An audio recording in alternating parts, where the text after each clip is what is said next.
Black History Month reflects on, celebrates, and honors the African American experience from the times of slavery through the present day.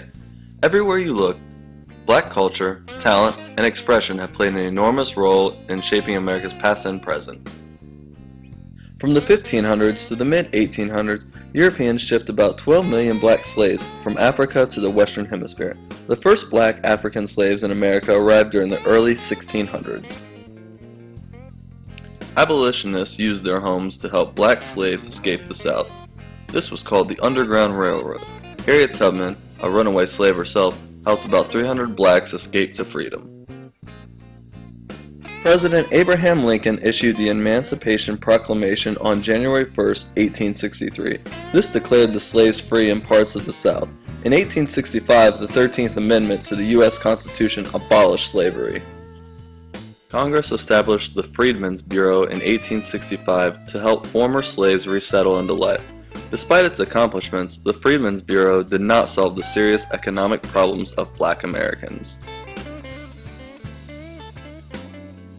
In 1909, a group of black and white citizens in New York City committed to social justice founded the National Association for the Advancement of Colored People, the NAACP. During the 1920s, many black artists, poets, writers, and musicians moved to Harlem, a section of New York City, where they became well known for their writing, art, and music.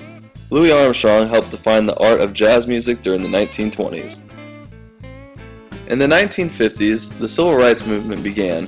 On May 17, 1954, the U.S. Supreme Court ruled that racial segregation in public schools violates the Constitution. December 1, 1955, in Alabama, Rosa Parks, a black seamstress, was asked to give up her bus seat to a white person. She refused and was arrested by police. The U.S. Supreme Court ruled against segregated public transportation. Malcolm X gained recognition as a spokesman for the Nation of Islam, a group of black Muslims who supported the idea of creating a separate black nation. He spoke out forcefully against the unfair treatment of black Americans. On August 28, 1963, 200,000 marchers gathered around the Lincoln Memorial. Martin Luther King Jr. delivered "I Have a Dream" speech, his words remaining famous to this day. President Lyndon B. Johnson signed the Civil Rights Act into law. The law guaranteed equal rights for black Americans in employment, voting, and the use of public facilities. In 1968, Martin Luther King Jr. was shot and killed in Memphis, Tennessee at the age of 39. A week of rioting in at least 125 cities across the nation followed King's death.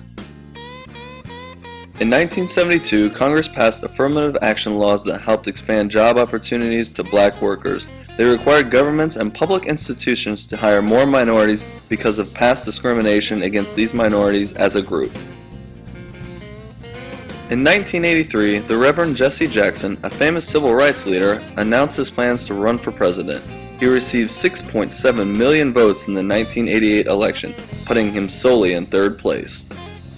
On October 16, 1995, the Nation of Islam organized the Million Man March. The speakers urged black men to be leaders in their communities and to work together to improve life for all black Americans.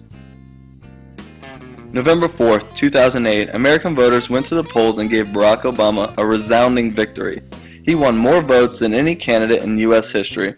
Obama is officially the first African American president of the United States.